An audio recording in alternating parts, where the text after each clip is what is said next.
Ini cara kita menyelesaikan. Saya ucapkan terima kasih pada semuanya. Semoga kebahagiaan menyertai kita semua. Dan saya yakin setelah kegiatan ini kita akan walk out secara bersama-sama.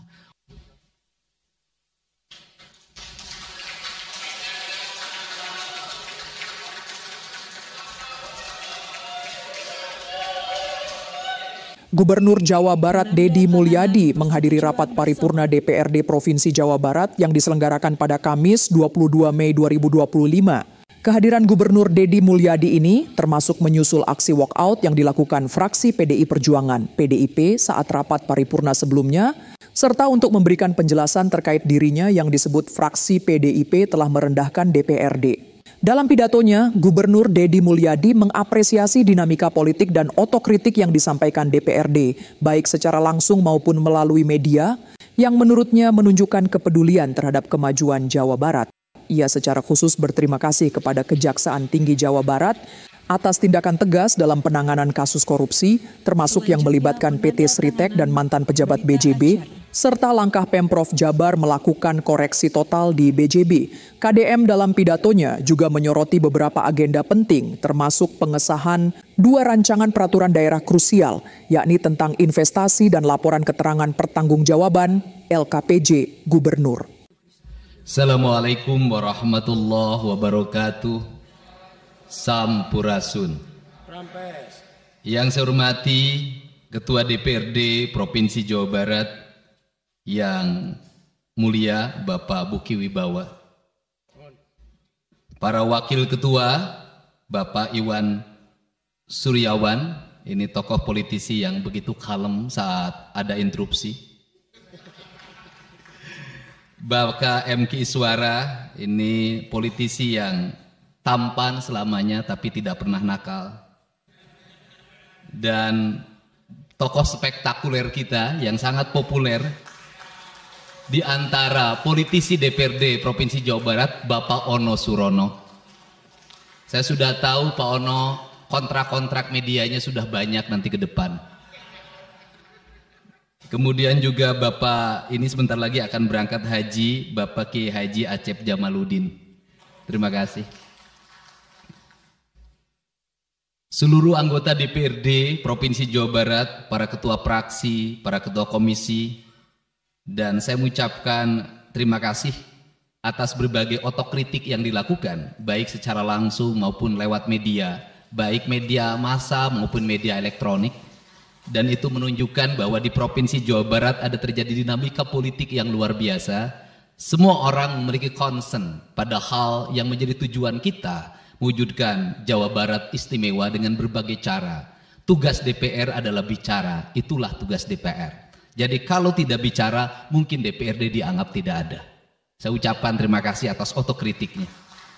Sekretaris Daerah Provinsi Jawa Barat, kemudian yang mewakili Pangdam 3 Siliwangi, yang mewakili Kapolda Jabar, yang mewakili Kejaksaan Tinggi Jawa Barat, dan untuk khusus untuk Kejaksaan Tinggi Jawa Barat, saya sampaikan ucapan terima kasih, rasa hormat yang tinggi kepada Kejaksaan Agung Republik Indonesia atas tindakannya melakukan penahanan dan mentersangkakan Direktur Utama PT Sritek dan salah satu mantan pejabat BJB yang sudah resign atas kasus dugaan penyimpangan kredit, yaitu menyampaikan kredit ke Bank Jabar, mudah-mudahan tidak salah, kalau salah dikoreksi, sekitar 600 miliar rupiah tanpa agunan yang memadai. Dan ini langkah taktis, dan pemerintah Provinsi Jawa Barat melalui RUPS-nya sudah melakukan koreksi dan perubahan secara total sehingga peristiwa ini tidak akan mempengaruhi kinerja BJB. Saya ucapkan terima kasih. Dan semoga peristiwa ini tidak terjadi lagi di masa yang akan datang. Kemudian yang hormati para staf ahli, para asisten, para kepala perangkat daerah Provinsi Jawa Barat. Yang pertama, forum ini adalah forum kebahagiaan. Ada yang berbahagia hari ini, yaitu seluruh warga Jawa Barat, di mana kita bisa menyelesaikan 2 agenda, yaitu agenda pengesahan raperda tentang investasi dan agenda tentang pengesahan hasil dari LKPJ. Seluruh rakyat Jawa Barat bergembira karena rencana kita dalam melaksanakan pembangunan akan berjalan dengan cepat. Tetapi barangkali para media sangat kecewa karena hari ini tidak kejutan-kejutan lagi, sehingga viewernya mungkin agak menurun hari ini. Tetapi kita harus berkorban demi kepentingan rakyat Jawa Barat. Kita kesampingkan viewer, kita kesampingkan komen, kita utamakan kepentingan rakyat Jawa Barat. Sebenarnya konsep pidatonya sudah ada, tetapi saya mencoba menyatukannya. Yang pertama adalah bahwa kita bicara tadi tentang berbagai rekomendasi. Dan rekomendasi itu juga termasuk di dalamnya disahkannya Raperda tentang investasi yang sebentar lagi menjadi perda. Apa sih yang menjadi rekomendasi? Rekomendasi pertama adalah angka kemiskinan yang masih tinggi di Jawa Barat. Tetapi saya usul pada Pak Ketua, ke depan kalau LKPJ sebaiknya para bupati wali kota diundang di seluruh Jawa Barat. Karena Jawa Barat itu pertanggungjawabannya bukan di OPD Jawa Barat, tetapi seluruh kinerja pembangunan itu ada di Pemkab dan Pemkot serta ada di pemerintah desa. Jawa Barat tidak memiliki rakyat yang terkelola secara langsung karena seluruh pengelolaannya ada di pemerintah kabupaten kota dan pemerintahan desa. Dan saya mohon nanti dipaparkan kemiskinan yang paling tinggi dalam perspektif BPS, dalam perspektif LKPJ dan analisisnya itu di kabupaten mana, bila perlu sampai di desa mana. Kemudian angka investasi tertinggi di kabupaten mana, angka investasi terendah di kabupaten mana, infrastruktur yang berproblem di kabupaten di mana, sehingga semuanya terpetakan dengan baik, sehingga nanti kita bisa mengorkestrasi antara pembangunan Provinsi Jawa Barat, pembangunan kabupaten kota, dan pembangunan desa secara bersama-sama dan berkeadilan. Kemudian yang kedua, bahwa investasi ini menjadi aspek yang utama dalam kinerja pembangunan Provinsi Jawa Barat hari ini. Kenapa? Karena satu, angka kemiskinan kita masih tinggi. Kemudian angka kemiskinan yang tinggi di Indonesia sebenarnya juga dipengaruhi oleh jumlah penduduk yang tinggi. Sehingga persentase kecil menurut Jawa Barat, tetapi menurut nasional menjadi besar. Keberhasilan Indonesia sangat tergantung terhadap kinerja pemerintah Provinsi Jawa Barat, pemerintah kabupaten kota, dan pemerintahan desa. Yang kedua adalah pendidikan. Yang ketiga adalah infrastruktur. Yang keempat, kesehatan. Yang kelima, pengendalian penduduk. Yang keenam adalah pengendalian lingkungan. Kemudian yang ketujuh adalah belanja pemerintah yang masih besar. Belanja tidak langsungnya, yaitu belanja untuk kepentingan pegawai. Yang kedelapan adalah pengelolaan aset. Seluruh rangkaian yang menjadi rekomendasi ini adalah tugas kami untuk meneruskan rekomendasinya. Tetapi yakinlah bahwa apa yang kami lakukan selama ini, langkah-langkah yang seringkali kontroversi, langkah-langkah yang seringkali dianggap one man show, langkah-langkah yang seringkali dianggap terlalu sendiri dan terlalu konten, sesungguhnya adalah langkah-langkah menyelesaikan ini semua. Saya memberikan contoh.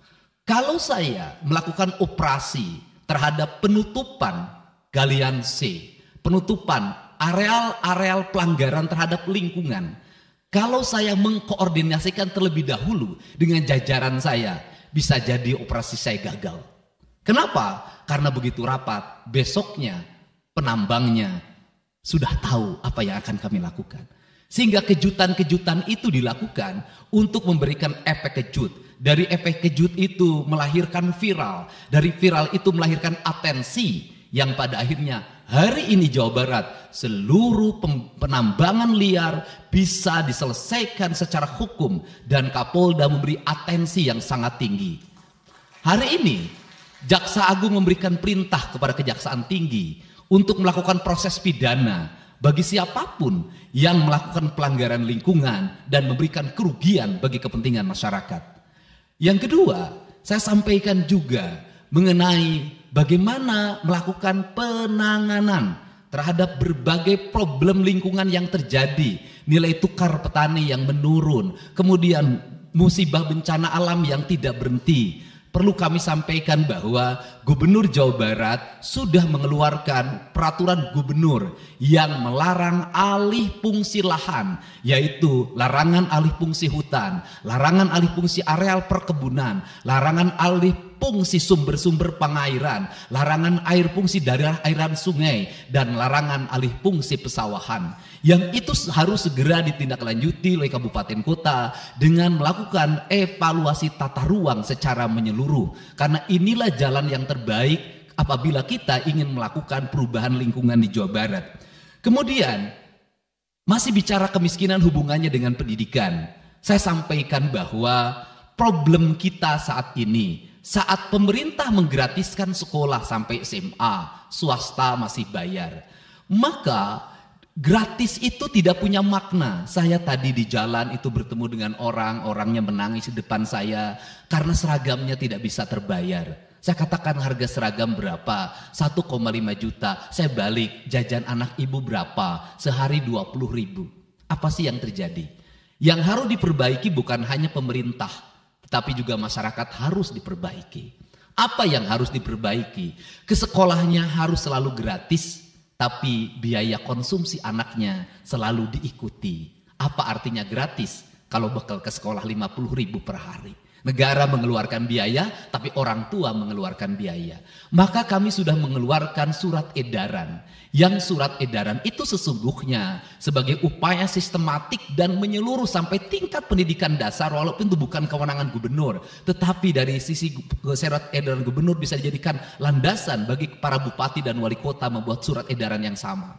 Apa sesungguhnya yang menjadi alam pikiran saya? Alam pikiran saya, kemiskinan terjadi bukan hanya pada persoalan menurunnya pendapatan, tetapi kemiskinan terjadi yang paling besar adalah karena meningkatnya biaya hidup. Biaya hidup yang tinggi misalnya di sekolah, biaya studi tour, biaya perpisahan, biaya outing kelas, dan berbagai biaya wisudaan, itu adalah biaya yang tinggi dalam pendidikan. Untuk itu apa yang dilakukan oleh orang tua ketika membelanjakan untuk kepentingan itu? Mereka pinjam bank emok, mereka pinjam bank keliling, mereka pinjam bank pinjol, mereka pinjam NBK, dan mereka pinjam bank Pancasila. Menghentikan ini sesungguhnya, saya lagi menghentikan mereka tradisi meminjam uang dalam keadaan terdesak pada para rentenir. Dan ini strategi untuk menurunkan kemiskinan. Kemudian yang berikutnya adalah perhatian ketika rakyat sakit.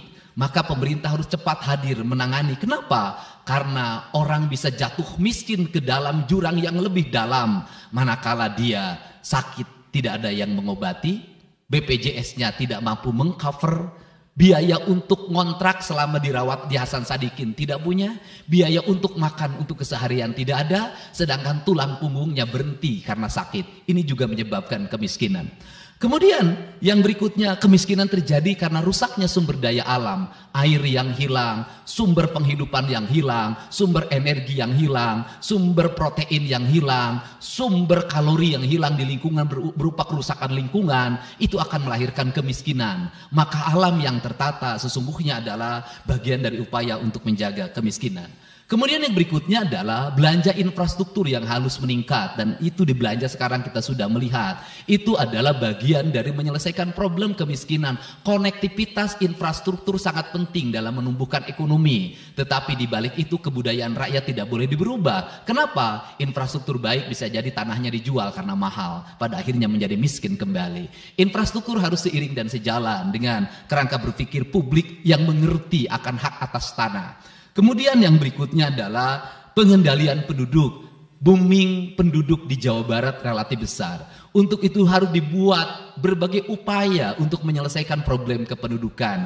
Saya berkali-kali bercerita bagaimana di Majalengka saya bertemu dengan sebuah keluarga yang tinggal di kontrakan, yang ayah dan ibunya tidur ketika jam 11 siang dan anak-anaknya berjualan di alun-alun. Jumlah anaknya 11, dan ketika saya berkunjung ke tempat kontrakannya sudah hamil lagi yang ke-12. Ini problem. Dan itu saya kemudian di Cirebon, saya berkunjung pada sebuah rumah yang listriknya baru dinyalakan lewat program Provinsi Jawa Barat. Rumahnya itu ternyata anaknya sudah 4. Padahal dia baru saja menyelesaikan rumah dari pinjaman senilai 25 juta. Dan itu pun belum selesai dan rumahnya 1 kamar. Ketika keluar dari rumah itu saya bertemu dengan seorang bapak yang meminta kepada saya untuk ber-KB anaknya sudah 7. Dia tak mau lagi untuk anak yang ke-8. Saya katakan bahwa jumlah anak sangat identik dengan problem kemiskinan. Betul, kemiskinan tidak akan bisa diselesaikan dengan hanya mengatur kelahiran, tetapi setidaknya pengaturan kelahiran adalah bagian dari untuk menekan angka kemiskinan. Dan yang terakhir adalah dari seluruh rangkaian ini adalah belanja pemerintah harus menjadi stimulus sebagai kepentingan masyarakat. Maka jumlah-jumlah proyek harus terus segera digulirkan, digelontorkan menjadi kegiatan publik sehingga banyak orang yang kuli, banyak orang yang nyapu, banyak toko-toko yang buka, semen terjual, besi terbeli, dan kemudian regulasi ekonomi berjalan. Warung-warung bisa menjadi tempat para kuli siang hari makan siang. Dan ini adalah bagian dari strategi stimulus ekonomi yang digulirkan oleh pemerintah itu memiliki sumbangsi terhadap 12% pertumbuhan. Dan yang terakhir adalah investasi. Investasi itu modalnya ada 3. Yang pertama adalah konektivitas infrastruktur, ketersediaan jaringan air bersih. Kita jujur hari ini saya sampaikan ke DPRD, banyak perusahaan-perusahaan yang masih menggunakan air bawah tanah tapi tidak berizin. Bayar pajak tidak, jalan terus. Karena kalau dihentikan mereka pabriknya berhenti. Setelah itu apa? Mereka menjadi objek pemerasan beberapa pihak dalam setiap bulan karena dianggap melanggar perda. Tetapi kalau juga mereka dihentikan, maka pabrik itu berhenti. Dilema itu harus segera diselesaikan. Caranya bagaimana? Caranya adalah pemerintah provinsi melalui Bapeda hari ini harus segera merancang daerah-daerah yang menjadi kawasan industri harus dibangun fasilitas infrastruktur jaringan air bersih dalam bentuk investasi pemerintah sehingga nanti dikoneksikan dengan PAM-PAM atau PDAM di setiap kabupaten kota secara terkoneksi. Dan ini jalan bagi kita menyelamatkan lingkungan dan menorong pertumbuhan PDAM di setiap kabupaten kota. Karena apa? Karena angka pembayaran yang dilakukan oleh industri jauh lebih baik dibanding angka rumah tangga dan angka-angka layanan sosial lainnya. Itu yang pertama. Yang kedua adalah tumbuhnya iklim investasi di mana masyarakat merasa nyaman. Investor merasa nyaman ketika perizinannya cepat. Saya memberitahukan ya bahwa di Indramayu ada pabrik sepatu yang selama 2 tahun tidak mau buka hanya karena perizinan lingkungan hidupnya belum kelar. Saya ngambil langkah pasang badan, lakukan pembangunan karena itu menyerap 8.000 tenaga kerja. Kemudian di Cirebon juga seperti itu. Banyak perizinan yang menggantung bertahun-tahun. Hari ini saya janjikan dalam 1 bulan ini seluruh perizinan di Jawa Barat tuntas dan selesai. Dan saya meminta kepala BPM TSP menjadi VR pemerintah Provinsi Jawa Barat untuk senantiasa tiap hari melihat data dan dokumen di setiap kabupaten kota. Mana yang terlambat, mana yang mengalami hambatan. Kemudian yang berikutnya adalah kenyamanan dalam berusaha. Kenyamanan dalam berusaha adalah keterangan para investor dan lingkungan masyarakat terhadap berbagai aksi gangguan dari orang yang mengatasnamakan diri preman. Untuk itu hari ini kita cukup bersyukur di Jawa Barat peristiwa ini sudah hampir tidak ada. Kapolda kalau dengar ada preman hari ini turun, termasuk ke Garut, dengar ada preman Kapolda turun. Ini semua stakeholder sudah bergerak dengan baik, layanan investasi sudah berjalan dengan baik. Tinggal satu lagi hambatan investasi adalah masyarakat menaikkan harga tanahnya luar biasa. Kasus BYD kenapa mengalami hambatan sekitar 20 hektar masih belum terbebaskan? Karena rakyatnya hari ini meminta 3 juta rupiah per meter. Padahal di situ dulu 150.000, itu pun jarang yang beli. Ini problem kita. Apa peran gubernur saya sampaikan? Peran gubernur bukan hanya mendorong bagaimana investasi berjalan melalui mekanisme administratif. Saya sampai turun untuk mijitin orang yang jual agar mau jual. Dan sudah ada beberapa yang berhasil saya rayu, saya dekati dengan harga itu pun tidak terlalu rendah, harganya 1,1 juta. Itu sudah paling murah. Ini yang terjadi di Jawa Barat hari ini. Tidak mudah mengelola sebuah wilayah yang begitu luas, tidak mudah mengelola sebuah daerah yang kabupaten kotanya sudah otonom. Diperlukan pendekatan-pendekatan seorang ayah pada anak-anaknya. Sehingga hari ini saya di Provinsi Jawa Barat, saya tidak memposisikan gubernur. Saya kadang memposisikan menjadi ketua RT. Saya kadang memposisikan menjadi ketua RW. Saya kadang memposisikan menjadi kepala desa. Kenapa? Karena warga ini perlu disentuh dengan pendekatan emosional. Pendekatan emosional yang kebapaan, bukan pendekatan struktural. Untuk itu saya yakin bahwa forum ini adalah forum kebahagiaan bagi kita semua. Kita sudah bisa menyelesaikan 2 agenda besar. Semoga ini menjadi kado terindah bagi masyarakat Jawa Barat. Insya Allah kami akan menjalankan pemerintahan dengan baik. Apa yang kami susun, apa yang kami rancang, dan apa yang kami kerjakan adalah semuanya kami dedikasikan untuk kepentingan masyarakat Jawa Barat. Yang terakhir kami sampaikan juga bahwa kami kemarin sudah melapas 273 anak-anak yang mengikuti pendidikan di Dodik Rindam 3 Siliwangi. Hasilnya bisa dilihat secara terbuka di berbagai tayangan. Air mata tidak akan bisa membohongi kejujuran rakyat dan anak-anak itu. Dan saya sampaikan, hari ini ada 13 orang anak yang tinggal di rumah dinas gubernur. Pada saat yang lain orang tuanya datang menjemputnya, dia menangis. Tak ada satupun orang tuanya yang datang. Seorang menjadi anak yang terbuang. Dan akhirnya saya memutuskan mereka untuk sekolah di Bandung dan tinggal bersama gubernur Jawa Barat. Ini cara kita menyelesaikan. Saya ucapkan terima kasih pada semuanya, semoga kebahagiaan menyertai kita semua. Dan saya yakin setelah kegiatan ini kita akan walk out secara bersama-sama. Wallahu muwaffiq ila aqwamit thoriq. Assalamualaikum warahmatullahi wabarakatuh.